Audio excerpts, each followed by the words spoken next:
Blablacar, Airbnb, Uber, mais aussi Facebook ou Google sont des entités numériques qui n'existaient pas il y a 25 ans.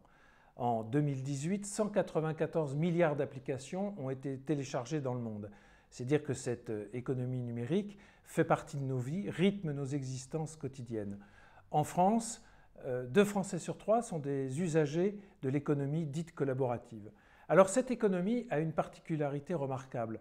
Elle est le fruit de l'interaction des internautes, elle est en ce sens une création collective. Mais la créativité du Web 2.0 a été happée par des plateformes capitalistes qui se sont positionnées en intermédiaires et elles ont développé des logiques de profit et des pratiques prédatrices sans grande considération pour les biens communs. Pour l'économiste Daniel Cohen, l'ubérisation, c'est l'organisation scientifique des petits boulots et l'atomisation du corps social. Mais l'ubérisation n'est pas une fatalité. À la croisée de la culture de l'économie sociale et solidaire, des biens communs, des logiciels libres et de l'économie collaborative, il y a tout un potentiel d'initiative et d'invention dont on peut donner quelques exemples.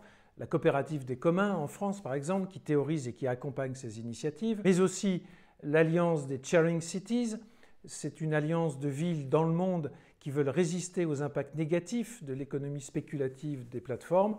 Et enfin, le mouvement des communs en Italie, né à Bologne en 2014, mais qui est aujourd'hui à Essémé et qui a gagné plus de 100 villes et qui concerne 800 000 Italiens. Toutes ces initiatives, comme la prise de conscience de nombreuses entreprises de la nécessité, au-delà de leur objet social, de se mettre au service d'un projet de société, comme c'est le cas de la Maïf, qui va être l'une des premières entreprises à se transformer en entreprise à mission, démontre une volonté de renouer avec l'esprit et la culture collaborative des pionniers de l'Internet. Le web a rendu possible l'éclosion d'une myriade de projets en permettant à la société civile de s'organiser et de créer par elle-même de la valeur. Alors voilà, la résistance à l'ubérisation passe par des modèles qui défendent les biens communs, l'utilité sociale et les valeurs d'intérêt général. Ces thèmes feront l'objet de la conversation que nous aurons tous ensemble mercredi prochain à Montpellier.